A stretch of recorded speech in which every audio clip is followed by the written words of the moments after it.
నమస్కారం. మహిళా ఆరోగ్య దీపిక జీవనరేఖ కార్యక్రమానికి స్వాగతం. మైగ్రేన్ తలనొప్పి ఉన్న కోట్లాది మంది గర్భిణీల్లో మీరు ఒకరు కావటంలో ఆశ్చర్యం లేదు. ఎందుకంటే గర్భిణీల్లో చాలామంది ఈ మైగ్రేన్తో బాధపడటం దాదాపు సర్వసాధారణంగా మారిపోయింది. అయితే చాలామందిలో నెలలు నిండుతున్న కొద్దీ మైగ్రేన్ దానంతట అదే తగ్గిపోతుందన్నది మాత్రం కాస్త ఊరటనిచ్చే విషయమే.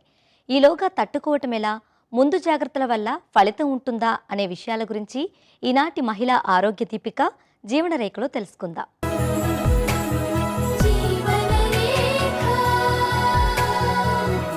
పార్శ్వపు నొప్పిగా పిలుచుకునే మైగ్రేన్ మామూలు తలనొప్పికి చాలా భిన్నమైనది. భరించలేనంతగా ఇబ్బంది పెట్టే ఈ తలనొప్పి గర్భిణీల్లో ఎక్కువగా రావటం ఒక కోణమైతే, నెలలు నిండుతున్న కొద్దీ ఈ లక్షణాలు క్రమంగా తగ్గుముఖం పట్టడం మరో కోణం. దీనికి కారణాలు, ప్రేరేపించే అంశాలు, నిర్ధారణ, అందుబాటులో ఉన్న చికిత్సా విధానాలు, ముందస్తు జాగ్రత్తలు తదితర అంశాల గురించి ఇప్పుడు వివరంగా తెలుసుకుందాం.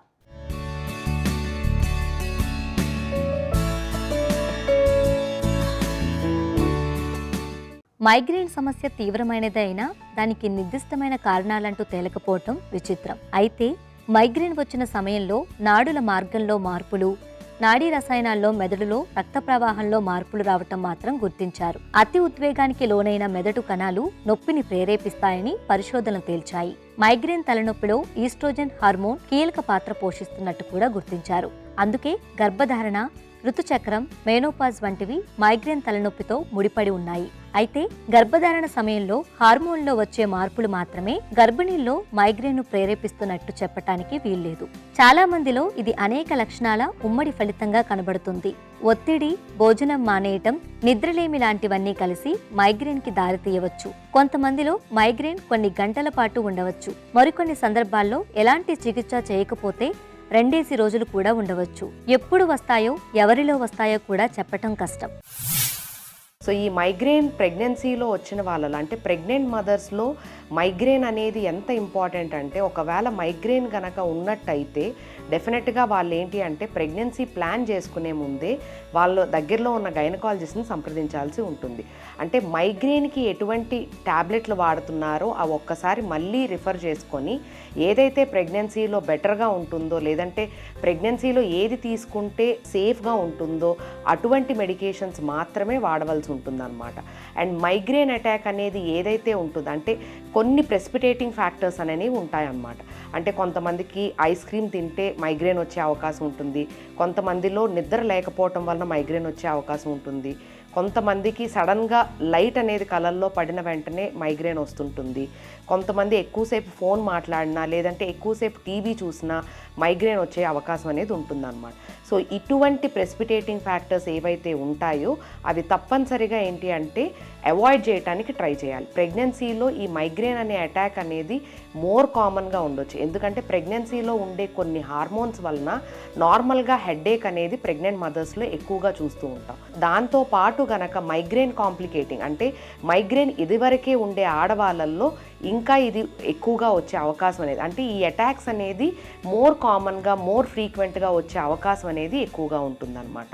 అండ్ దాంతోపాటు ఏంటంటే మైగ్రేన్ ఉండే ఆడవాళ్ళల్లో ఎక్కువగా మయోకార్డియల్ ఇన్ఫాక్షన్, అంటే హార్ట్ అటాక్స్ రావటము, స్ట్రోక్ రావటం, అంటే బ్రెయిన్లో రక్తం గడ్డకట్టడం లాంటి కాంప్లికేషన్స్ అనేవి చాలా ఎక్కువగా ఉంటాయి. కాబట్టి ఎప్పుడైనా మైగ్రేన్ అటాక్ వచ్చిన వెంటనే మాత్రం తప్పనిసరిగా దగ్గరలో ఉన్న గైనకాలజిస్ట్ని కానీ లేదంటే మీరు కన్సల్ట్ అయ్యే ఆబ్స్టెట్రిషియన్ కానీ తప్పనిసరిగా మీరు కలవాల్సి ఉంటుంది. గర్భధారణతో వచ్చే రకరకాల నొప్పుల వల్లనే తలనొప్పి కూడా రావటానికి అవకాశం ఉంది. అందుకే అలాంటి తలనొప్పి కావచ్చునేమోనని డాక్టర్ ముందుగా ఆ కోణంలో పరీక్షిస్తారు.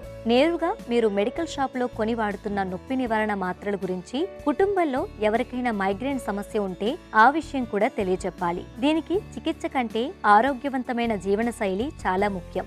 కొన్ని రకాల ఆహారాలు సరిపడకపోతే వాటికి దూరంగా ఉండాలి. క్రమం తప్పకుండా సమయానికి ఆహారం తీసుకోవాలి. వీలైనంత ఎక్కువగా నీళ్లు తాగటం, ఎక్కువ విశ్రాంతి తీసుకోవటం, ఒత్తిడికి దూరంగా ఉండటం, రిలాక్సేషన్ టెక్నిక్స్ పాటించటం మంచిది. గర్భిణిగా ఉన్నప్పుడు తలనొప్పి వస్తే సొంత వైద్యం చేసుకోవటం కంటే డాక్టర్ను సంప్రదించటం చాలా మంచిది. సో ఈ మైగ్రేన్ అనేది నార్మల్ ఆడవాళ్ళల్లో ఉంటుంది అండ్ ప్రెగ్నెంట్ ఆడవాళ్ళలో ఇది మరీ ఎక్కువగా వస్తుంటుంది అనమాట. అంటే ఎవరికైతే మైగ్రేన్ అటాక్స్ అనేది ప్రెగ్నెన్సీ ముందు ఉంటుందో అలాంటి ఆడవాళ్ళల్లో ఈ మైగ్రేన్ అటాక్స్ అనేది ప్రెగ్నెన్సీలో ఇంకా సివియర్గా అండ్ మోర్ ఫ్రీక్వెంట్గా వస్తుంది. సో ఎందువలన ఈ మైగ్రేన్ వస్తుంది, అసలు దీనికి ప్రెసిపిటేటింగ్ ఫ్యాక్టర్స్ ఏంటి అని మనం చూసుకుంటూ ఉంటే, నాన్ ప్రెగ్నెంట్ ఆడవాళ్ళల్లో ఏంటి అంటే ఎటువంటి ట్యాబ్లెట్స్ తీసుకున్నా కూడా ప్రాబ్లం ఏమి ఉండదు. బట్ ఎవరైతే ప్రెగ్నెంట్గా ఉంటారో వాళ్ళల్లో తప్పనిసరిగా ఏంటి అంటే వాళ్ళు తీసుకునే మెడిసిన్స్ ఏదైతే అంటే నాన్ ప్రెగ్నెంట్ మదర్స్లో తీసుకునే ప్రతి మెడికేషన్ కూడా ప్రెగ్నెంట్ మదర్స్లో అస్సలు తీసుకోలేం. సో ఇటువంటి మెడికేషన్స్ ఏవైతే ఉంటాయో డెఫినెట్గా ప్రెగ్నెంట్ మదర్స్లో కొన్ని మెడికేషన్స్ మనం అవాయిడ్ చేయాల్సి ఉంటుందన్నమాట. సో ఏ మెడికేషన్స్ తీసుకుంటే బెటర్గా ఉంటుంది, ఏ మెడికేషన్స్ తీసుకుంటే బేబీకి హామ్ లేకుండా ఉంటుందో చూసుకొని మీ గైనకాలజిస్ట్తో ఇవన్నీ డిస్కస్ చేసుకున్న తర్వాత మాత్రమే మీరు ఆ టాబ్లెట్స్ని తీసుకోవాల్సి ఉంటుందన్నమాట. సో ఏ విధంగా అయితే మైగ్రేన్ అటాక్ అనేది ప్రెసిపిటేటింగ్ ఫ్యాక్టర్స్ అని అంటాం. ప్రెసిపిటేటింగ్ ఫ్యాక్టర్స్ అంటే ఏంటి అంటే ఏవైతే ఈ ప్రెసిపిటేటింగ్ ఫ్యాక్టర్స్ కానీ ఈ ఇన్సైటింగ్ ఫ్యాక్టర్స్ అంటామో, ఈ ఇన్సైటింగ్ ఫ్యాక్టర్స్ ఏవైతే ఉంటాయో అవి తప్పనిసరిగా మీరు నోట్ చేసుకొని అవి ప్రెగ్నెంట్ అయిన తర్వాత అవి అవాయిడ్ చేయాల్సి ఉంటుందన్నమాట. ఫర్ ఎగ్జాంపుల్ ఏంటంటే కొంతమంది ఆడవాళ్ళల్లో ఎక్కువగా టీవీ చూస్తున్నా, లేదంటే ఎక్కువగా లైట్ వాళ్ళ కళ్ళల్లో పడినా, లేదంటే ఎక్కువగా డ్రైవింగ్ చేసినా, నిద్ర సరిగ్గా లేకుండా టీవీ ఎక్కువ చూస్తున్నా, ఫోన్ ఎక్కువ మాట్లాడుతున్నా, కొంతమంది ఆడవాళ్ళలో ఇవి కొన్ని ఎగ్జాంపుల్స్ మాత్రమే. ఇలాంటి ప్రెసిపిటేటింగ్ ఫ్యాక్టర్స్ ఒక్కొక్కరికి ఒక్కొక్కలా ఉంటాయి. ఏవైతే ఈ ప్రెసిపిటేటింగ్ ఫ్యాక్టర్స్ అంటారో, ఇన్సైటింగ్ ఫ్యాక్టర్స్ అంటారో, ఇవి తప్పనిసరిగా మైగ్రేన్ ఉండే ఆడవాళ్ళలో అంటే మైగ్రేన్ ప్రెగ్నెంట్ మదర్స్ ఎవరైతే ఉంటారో అవి అవాయిడ్ చేయాల్సి ఉంటుందన్నమాట. అది ఫస్ట్ అండ్ ఫార్మోస్ట్ ప్రికాషన్. మీరు తీసుకోవాల్సిన జాగ్రత్త అయితే అది మొదటిది. గర్భధారణకు సిద్ధమవుతున్న వారు, గర్భిణీలు వీలైనంత వరకు మందులకు దూరంగా ఉండాలని డాక్టర్లు చెబుతారు. ఎందుకంటే ఆ మందు ప్రభావం పుట్టబోయే బిడ్డ మీద ఉంటుంది. అలాంటి కొన్ని మందుల వాడకం వలన గర్భస్రావం లాంటి సమస్యలు తలెత్తే ప్రమాదం ఉంది. పిండం ఎదుగుదల కూడా ఆగిపోవచ్చు. అయితే మైగ్రేన్ మరీ భరించలేనంతగా వస్తున్నప్పుడు ఎలాంటి చికిత్స చేస్తారన్నదే అసలు ప్రశ్న. నొప్పి నివారణకు వాడే ఎనాల్జెసిక్ మాత్రల వలన కొంత ఊరట కలుగుతుంది. నిజానికి అవి ఖచ్చితంగా మైగ్రేన్కి పనిచేయకపోయినా సాధారణ నొప్పి నివారణ మందులుగా పనిచేస్తాయి. గర్భధారణ జరిగిన కొద్ది రోజులకే ఆస్పిరిన్ లాంటివి వాడితే మాత్రం గర్భస్రావం జరిగే ప్రమాదం ఎక్కువ. 3వ త్రైమాసికంలో తీసుకుంటే శిశువుకు గుండె జబ్బు వచ్చే ప్రమాదం కూడా ఉంది. పైగా కాన్పు సమయంలో ఎక్కువ రక్తస్రావం జరగటానికి దారితీయవచ్చు. అనేక నొప్పి నివారణ మందుల ప్రభావం గర్భిణీల మీద ఎలా ఉంటుందో నిర్దిష్టమైన పరిశోధనలు జరగకపోవటం వలన రిస్క్ తీసుకోవటం మంచిది కాదు. మైగ్రేన్ అటాక్స్ అనేది కొంతమందిలో నెలకు ఒక్కసారి కానీ 2 నెలలకు ఒక్కసారి కానీ వస్తుంటుంది. అలాంటి వాళ్ళు ఏంటి అంటే సిమ్టమాటిక్ ట్రీట్మెంట్ అంటారు. అంటే ఎప్పుడైతే మీకు మైగ్రేన్ అటాక్ వస్తుందో అప్పుడు మాత్రమే ట్యాబ్లెట్ తీసుకోవటం అంటారు. సో అలాంటప్పుడు ఏంటంటే మీరు గైనకాలజిస్ట్ని కానీ న్యూరాలజిస్ట్ని కానీ సంప్రదించి మీకు ఆ ట్రీట్మెంట్ అక్యూట్ ట్రీట్మెంట్గా మీరు తీసుకోవచ్చు. అలా కాకుండా ఏంటంటే కొంతమంది ఆడవాళ్ళు ఈ మైగ్రేన్ అటాక్స్ అనేది చాలా సివియర్గా ఉంటుంది. అంటే 1 వీక్లోనే ఆల్మోస్ట్ 3 to 4 అటాక్స్ అనేది వస్తూ ఉంటాయి. అది కంటిన్యూస్గా వచ్చి వాళ్ళ రెగ్యులర్ యాక్టివిటీని చేయలేని పరిస్థితుల్లో కూడా ఉంటారు. సో అలాంటి ఆడవాళ్ళు ఏంటి అంటే తప్పనిసరిగా వాళ్ళు ప్రివెంటివ్ ట్రీట్మెంట్ అనేది తీసుకోవాల్సి ఉంటుందన్నమాట. అంటే కంటిన్యూస్గా ఒక డ్రగ్ అనేది తీసుకోవాల్సి ఉంటుంది. సో ఏ డ్రగ్ అయితే తీసుకుంటే బేబీకి హామ్ లేకుండా ఉంటుందో, ఏ డ్రగ్ అయితే తీసుకుంటే సేఫ్గా ఉంటుందో ప్రెగ్నెన్సీలో అటువంటి డ్రగ్స్ మాత్రమే తీసుకోవాలి. అంటే ప్రెగ్నెన్సీలో చాలా మట్టుగా పెయిన్ కిల్లర్స్ అనేది అవాయిడ్ చేయాలండి. ఎందుకంటే అవి తీసుకునే పెయిన్ కిల్లర్స్ వలన బేబీ మీద ఎఫెక్ట్ పడి హార్ట్ మీద మిగతా ఆర్గాన్స్ మీద కూడా ఎఫెక్ట్ పడుతుంది. సో మీరు తీసుకునే ప్రతి పెయిన్ కిల్లర్ కూడాను మీ గైనకాలజిస్ట్తో కానీ మీ ఆబ్స్టెట్రిషియన్తో కానీ కంప్లీట్గా డిస్కస్ చేసుకున్న తర్వాత మాత్రమే ఈ టాబ్లెట్ అనేది తీసుకోవాలి. సో ఎటువంటి కాంప్లికేషన్స్ ఉంటాయంటే ముఖ్యంగా బీపీ ఎక్కువ ఉండే ఛాన్స్ ఉంటుంది. అండ్ మైగ్రేన్ ఉండే ప్రెగ్నెంట్ మదర్స్లో ముఖ్యంగా స్ట్రోక్ అంటే ఏంటి అంటే బ్రెయిన్లో రక్తం గడ్డ కట్టడం. ఇవి ఎంత ప్రమాదకరం అంటే ఈవెన్ మదర్కి లైఫ్ ప్రాబ్లం కూడా వచ్చే అవకాశం అనేది ఉంటుందన్నమాట. వీళ్ళల్లో స్ట్రోక్ ఎక్కువ వచ్చే అవకాశం ఉంటుంది. అండ్ రెండోది ఏంటి అంటే మయోకార్డియల్ ఇన్ఫాక్షన్ అంటే హార్ట్ అటాక్స్ కూడా ఈ మైగ్రేన్ ప్రెగ్నెంట్ మదర్స్లో ఎక్కువగా చూస్తూ ఉంటాం. ఎవరైతే మైగ్రేన్ ప్రెగ్నెంట్ మదర్స్ ఉంటారో తప్పనిసరిగా వాళ్ళు రెగ్యులర్ యాంటీనేటల్ చెకప్స్కి వెళ్తూ ఉండి మీ ఆబ్స్టెట్రిషియన్తో కానీ మీరు గైనకాలజిస్ట్తో కానీ సంప్రదించి ఏవైతే టాబ్లెట్స్ సేఫ్గా ఉంటాయో ప్రెగ్నెన్సీలో అవి మాత్రమే తీసుకుంటూ ఈ మల్టీడిసిప్లినరీ అప్రోచ్గా కనుక మీ ట్రీట్మెంట్ కనుక తీసుకున్నట్టయితే మీకు మీ బిడ్డకి కూడా సురక్షితంగా ఉంటుంది. మామూలు తలనొప్పికి మైగ్రేన్కి తేడా ఉంది. గర్భిణీల్లో మైగ్రేన్ రావటం సహజం. నెలలు నిండే కొద్దీ ఆ లక్షణాలు మాయమవుతాయి. మైగ్రేన్ రావటానికి నిర్దిష్టమైన కారణాలంటూ లేకపోయినా కొన్ని లక్షణాల కలయిక వలన వస్తుందని తేలింది. ముందు జాగ్రత్తలు, ఇంటి చిట్కాలు మంచివే అయినా సొంత వైద్యం పేరుతో నొప్పి నివారణ మాత్రలు వాడితే గర్భస్రావం జరిగే ప్రమాదం కూడా ఉంది. అందువలనే మైగ్రేన్ వస్తే డాక్టర్ను సంప్రదించి నిర్ధారణ జరిగాక డాక్టర్ పర్యవేక్షణలోనే మందులు వాడాలి. జీర్ణ వ్యవస్థ లయ తప్పడం వల్ల వచ్చే సమస్యనే ఇరిటబుల్ బవెల్ సిండ్రోమ్ లేదా ఐబిఎస్ అంటారు.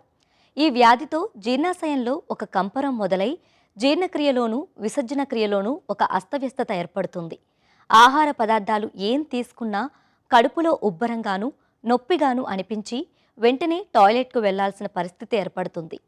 కొద్ది రోజులు వరుసగా విరోచనాలే కావడం, కొద్ది రోజులు మలబద్ధకంగా ఉంటే మాత్రం అది ఇరిటబుల్ బవెల్ సిండ్రోమ్ అని అనుమానించాలి. ఈ కార్యక్రమంలో ఇప్పుడు సమస్య సలహా చూద్దాం.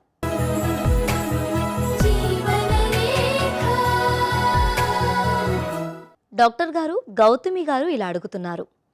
నేను ఐపిల్స్ వాడుతున్నాను. ఈ పద్ధతి బాగానే ఉంది. పూర్తి స్థాయిలో గర్భాన్ని ఆపలేకపోవచ్చునని కొంతమంది చెప్పినా నాకు మాత్రం ఎలాంటి ఇబ్బంది కనబడలేదు. అయితే భవిష్యత్తులో అబార్షన్, గర్భం ధరించలేకపోవటం లాంటి సమస్యలు వస్తాయని నా ఫ్రెండ్స్ భయపెడుతున్నారు. అది నిజమేనా అని అడుగుతున్నారు. గౌతమి గారు, ఫస్ట్ థింగ్ ఏంటినా ఐపిల్స్ రెగ్యులర్గా వాడకూడదు. It is only and emergency contraception. Second thing, ipills ఎప్పుడు వాడాలి? Fertile period around 10th to 14th or 17th day దాకా ఉంటుంది. So 10th to 17th day లోపల ఇన్ కేస్ మీరు కలిసి ఉన్నారు అంటే అప్పుడు ఐపిల్ వాడిన యూస్ ఉంటుంది. 10th డే ముందు 17th డే తర్వాత ఐపిల్ వాడిన దానికి యూస్ ఏం ఉండదండి first. And second thing, ipill వాడిన తర్వాత పీరియడ్స్ ఆ మంత్ ఇర్రెగ్యులర్ రావచ్చు. అండ్ ఐపిల్ వాళ్ళ first side effect, very big complication ఏంటంటే ఎక్టోపిక్ ప్రెగ్నెన్సీ అని చెప్తామన్నమాట. ఇన్ కేస్ ఐపిల్ వాడిన తర్వాత కూడా మీకు ప్రెగ్నెన్సీ నిలబడిదంటే ప్రెగ్నెన్సీ ట్యూబ్లో రావచ్చు.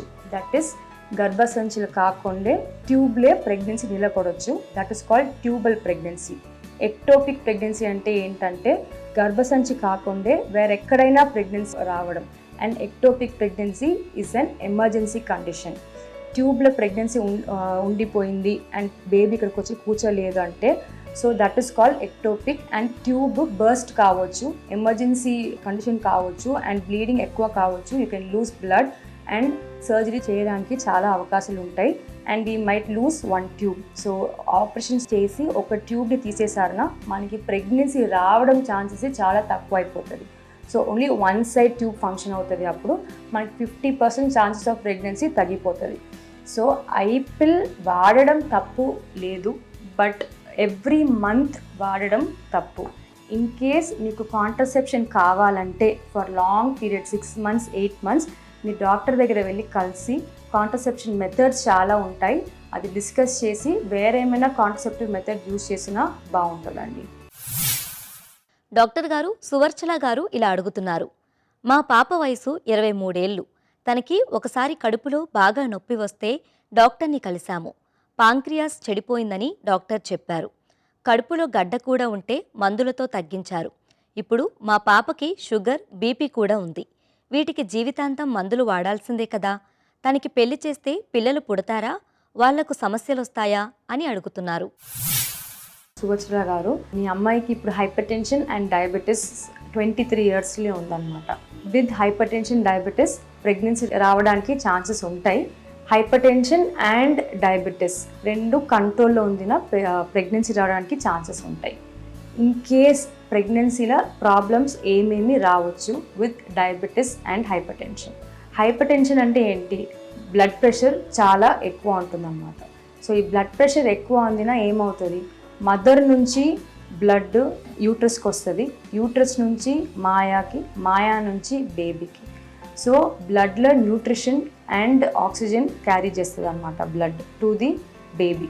సో హైపర్ టెన్షన్ వల్ల ఏమవుతుంది?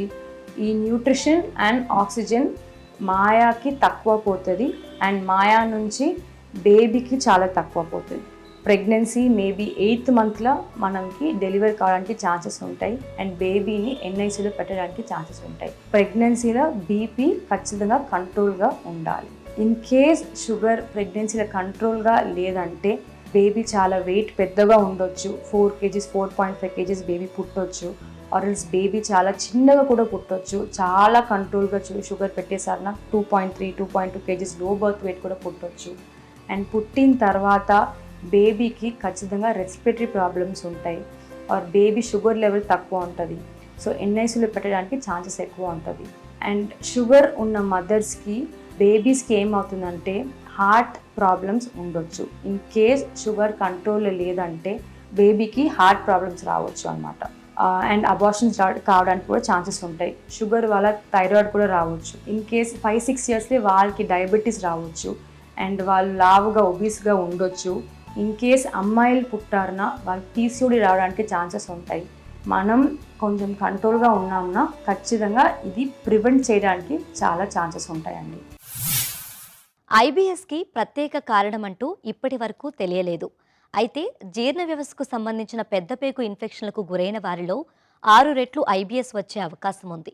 కొందరు తీసుకునే ఆహార పదార్థాల ద్వారా పెద్దపేగుల్లోని కండరాలు అసాధారణంగా స్పందించటం వల్ల కూడా సమస్య రావచ్చు.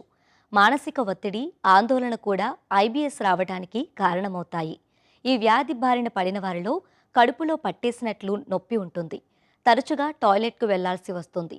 ఎక్కువ మానసిక ఒత్తిడి ఉన్నవారిలో పెద్ద పేగులు, జీర్ణ వ్యవస్థ ఇన్ఫెక్షన్లకు గురైన వారిలో ఈ వ్యాధి వచ్చే అవకాశం ఎక్కువగా ఉంటుంది. ఇప్పుడు సమస్య సలహా చూద్దాం.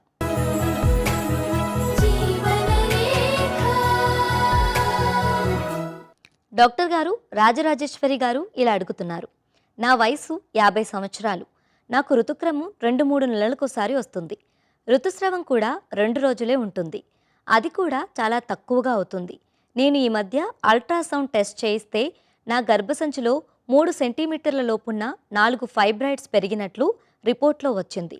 డాక్టర్ గర్భసంచి తీసివేస్తేనే మంచిదంటున్నారు. సలహా ఇవ్వండి అని అడుగుతున్నారు. రాజేశ్వరి గారు, మీ ప్రశ్న వినడం జరిగిందండి. గర్భసంచిలో కణితులు ఉన్నాయని చెప్పారు, ఫైబ్రాయిడ్స్ ఉన్నాయని చెప్పారు. మీకు ఏంటంటే ఈ 50 సంవత్సరాలు కాబట్టి మెనోపాస్ దశ అందరికీ ఈ స్టేజ్లో ఉంటుందండి. దానివల్ల ఏంటంటే మీకు 2-3 నెలలకి పీరియడ్ అయ్యి కొంచెం కొంచెం అవుతుంది, ఎక్కువ అవ్వట్లేదు అన్నారు. కానీ ఈ యొక్క ఫైబ్రాయిడ్స్ ఉన్నప్పుడు అండి, గణితులు ఉన్నప్పుడు అది లోపలి పొరలో ఉన్నట్టయితే ఎక్కువ బ్లీడింగ్ అనేది అవుతూ ఉంటుంది పీరియడ్లో. అలా కాకుండా ఆ గర్భసంచిలో మధ్య పొరలో ఉన్నట్టయితే ఎక్కువ నొప్పి వస్తూ ఉంటుందండి. అలా కాకుండా గర్భసంచి బయట పొరలో ఉన్నట్టయితే వాళ్ళకి ఏ సిమ్టమ్స్ ఉండవు. సో అందుకే మీకు బ్లీడింగ్ ఎక్కువ లేదు, ఆ తర్వాత నొప్పి కూడా లేదు. సో కానీ మీరు సైజు చెప్పింది చాలా పెద్దగానే ఉన్నాయండి. 4 సెంటీమీటర్లు 3 సెంటీమీటర్లు అలాంటివి 3-4 ఉన్నాయని చెప్పారు. కాబట్టి సైజు ఒకవేళ పెద్దగా ఉండి మీ గర్భసంచి చుట్టుపక్కల ఇప్పుడు మనకి యూరెటర్స్ అని ఉంటాయి, అవి ఒక్కొక్కసారి సైజు వల్ల బ్లాక్ అయ్యి కిడ్నీ పెరగడం ఉంటుంది. సో అలాంటి ప్రెషర్ సిమ్టమ్స్ అంటాం. ముందే యూరిన్ బ్యాగ్ ఉంటుంది గర్భసంచి ముందు, దాని మీద ప్రెషర్ పడి యూరిన్లో చేంజెస్ రావడము. సో ఇలాంటివి ఏమైనా ఉన్నట్టయితే, మీ సైజు ఇంకా పెరుగుతున్నట్టయితే ఇవి తీయించుకోవాల్సి ఉంటుందండి. ఎందుకంటే ఫైబ్రాయిడ్స్ ఒక మెడిసిన్ ద్వారా కరిగించడం అనేది ఉండదు. మీకు ప్రాబ్లం ఉన్నట్టయితే కంపల్సరీగా నేను చెప్పిన వాళ్ళలో ఏదైనా ప్రాబ్లం ఉన్నట్టయితే దాన్ని తీయించుకోండి. ప్రాబ్లం లేదు, అవి సైజు పెరగట్లేదు, మీకు ఏ నొప్పి లేదు, ఏ బ్లీడింగ్ లేదు, అంతే సైజు ఉన్నాయి, ఏ ఆర్గాన్స్ చుట్టుపక్కల వాటిని కంప్రెస్ చేయట్లేదు అన్నప్పుడు మీరు వెయిట్ చేసి ప్రతి 6 నెలలకి 1 ఇయర్కి స్కానింగ్ పరీక్ష ద్వారా చూసుకుంటూ ప్రాబ్లం వచ్చినప్పుడు చేయించుకోండి. రాలేదంటే మీరు వెయిట్ చేయొచ్చు. సో దీని గురించి వర్రీ అవ్వాల్సిన అవసరం లేదండి. కాబట్టి దానికి తగ్గట్టుగా మీరు ట్రీట్మెంట్ తీసుకుంటే మీరు ఈ ప్రాబ్లం నుంచి బయటపడవచ్చు. డాక్టర్ గారు, ఉమారాణి గారు ఇలా అడుగుతున్నారు. నాకు 23 ఏళ్ళు. 6 నెలల కిందట కరోనా వచ్చి తగ్గిపోయింది. ఈ మధ్య ప్రెగ్నెంట్ అయ్యాను. ఇప్పుడు నేను కరోనా వ్యాక్సిన్ తీసుకోవచ్చా? ప్రెగ్నెన్సీ టైంలో వ్యాక్సిన్ తీసుకుంటే ఏవైనా ఇబ్బందులు వస్తాయా? కడుపులో బిడ్డకు ఏమైనా ప్రమాదకరమా అని అడుగుతున్నారు. ఉమారాణి గారు, ఇప్పుడు మీరు గర్భిణి అని చెప్పారు. ఆల్రెడీ 6 నెలల క్రితం మీకు కరోనా వచ్చి తగ్గిపోయిందన్నారు. కాబట్టి ఈ కరోనా వచ్చినా రాకపోయినా అండి, గర్భిణీ స్త్రీల్లో కోవిడ్ వ్యాక్సిన్ అనేది కంపల్సరీగా తీసుకోవాలండి. ఎందుకంటే మిగిలిన డయాబెటీస్, హైపర్ టెన్షన్ ఎలాంటి కండిషన్స్ ప్రెగ్నెన్సీ కూడా ఒక ఇమ్యూనో కాంప్రమైజ్, ఇమ్యూనిటీ అనేది తగ్గుతుందన్నమాట ప్రెగ్నెన్సీలో. కాబట్టి కరోనా వచ్చినట్టయితే అది ఎక్కువగా సీరియస్ అయ్యే అవకాశాలు ఉంటాయి. ఎందుకంటే మనకు ప్రస్తుతానికి కోవిడ్ కేసెస్ తక్కువే ఉన్నా 1-2 కనిపిస్తున్నాయి. కానీ ప్రెగ్నెన్సీలో వచ్చినట్టయితే కంపల్సరీగా ఒకవేళ వ్యాక్సిన్ తీసుకొని వాళ్ళలో మేము చూస్తున్నాం కదా, మీకు సీరియస్ అయ్యే అవకాశాలు ఎక్కువగా ఉంటాయి. లంగ్ ఇన్వాల్వ్మెంట్ అవి అయితే లోపల ఉన్న బిడ్డకు కూడా ప్రమాదం అవుతుంది. కాబట్టి ఇప్పుడున్న కండిషన్ రూల్స్ ప్రకారం గవర్నమెంట్ కూడా మీకు ఏది మొదటి నెల కావచ్చు, 3వ నెల కావచ్చు, 7వ నెల కావచ్చు, ఏదైనా సరే ఈ కోవిడ్ వ్యాక్సిన్ అనేది తీసుకోవాలండి. ఇవి 2 రకాలు ఉన్నాయి, కోవాక్సిన్, కోవిషీల్డ్. ఏదైనా తీసుకోండి, ప్రాబ్లం లేదు. సో వీటి వల్ల ఏంటంటే యాంటీబాడీస్ ప్రొడ్యూస్ అవుతాయి మీకు బాడీలో, అవి బిడ్డకు కూడా ప్లసెంటా ద్వారా చేరుతూ ఉంటాయి. సో ఇద్దరికి కూడా ఇమ్యూనిటీ అనేది లభిస్తూ ఉంటుందన్నమాట. కానీ ఇప్పుడు మీరు ఎలాగ టీటీ ఇంజెక్షన్ తీసుకుంటారు ప్రెగ్నెన్సీలో, అలాంటి వ్యాక్సినే అనమాట. ఇవి ఇన్యాక్టివేటెడ్ వ్యాక్సిన్స్ కాబట్టి టీటీ ఇంజెక్షన్ లాగా ఇది తీసుకోవచ్చు. ఏ సైడ్ ఎఫెక్ట్స్ ఉండవండి, మీకు కానీ బిడ్డకు కానీ ఏమి ఉండవు. వస్తే ఏదైనా ఫీవర్ రావచ్చు, బాడీ పెయిన్స్ రావచ్చు, అలాంటివి ఏమైనా ఉంటే ఉండొచ్చు, కానీ అవి ఉన్న ఏ ప్రమాదం ఉండదండి. కాబట్టి నిరభ్యంతరంగా సంకోచించకుండా వ్యాక్సిన్ అనేది ప్రెగ్నెన్సీలో కంపల్సరీ తీసుకోవాలి. ఎందుకంటే ప్రెగ్నెన్సీలో ఒకవేళ పొరపాటున కోవిడ్ వచ్చినట్టయితే అది నార్మల్ వాళ్ళకన్నా సీరియస్ కండిషన్కి దారి తీస్తుంది. ఎక్కువగా అది బిడ్డకు కూడా, మీరు మదర్ ఇన్వాల్వ్మెంట్ బట్టి బిడ్డ కూడా ఇన్వాల్వ్ అయ్యి కొంతమంది చనిపోవడం, లోపల బేబీ చనిపోవడం, ముందే డెలివరీ చేయాల్సి రావడము, మదర్ వెంటిలేటర్ మీదకి వెళ్ళడం కూడా చూస్తూ ఉన్నాం అనమాట. కాబట్టి మీరు ఆ స్టేజ్ వరకు వెళ్లకుండా ముందే వ్యాక్సిన్ తీసుకోవడం ద్వారా మీరు ఈ ప్రమాదాలన్నింటినీ కూడా నివారించవచ్చు. కొన్ని జాగ్రత్తలు తీసుకోవటం ద్వారా ఐబిఎస్ను అదుపులో ఉంచవచ్చు. ఆహార పదార్థాల్లో ఎక్కువ మసాలాలు, అతి కారంగా ఉండే పదార్థాలు తీసుకోకపోవటం, తినే ఆహార పదార్థాల ద్వారా ఇన్ఫెక్షన్లు సోకకుండా శుభ్రమైన ఆహారం తీసుకోవటం చాలా ముఖ్యం. ఫాస్ట్ ఫుడ్స్, ఆయిల్ ఫుడ్స్, మసాలాలు, వేపుళ్ళు, ఆల్కహాల్, పచ్చళ్ళు మానివేయాలి. వేళకు ఆహారం తీసుకోవాలి. నీరు సరిపడినంతగా తాగాలి. పాలు, పాల పదార్థాలు తక్కువగా తీసుకోవాలి. ఎక్కువగా కాఫీ తీసుకోవటం, అతిగా మద్యం తాగటం, ధూమపానం మానేయాలి. ఎక్కువగా పండ్లు, పీచు పదార్థాలు తీసుకోవాలి. మానసిక ఒత్తిడిని నివారించడానికి యోగా, మెడిటేషన్ చేయాలి. ఇది నేటి మహిళా ఆరోగ్య దీపిక జీవనరేఖ. మరో కార్యక్రమంలో మళ్ళీ కలుద్దాం. నమస్తే.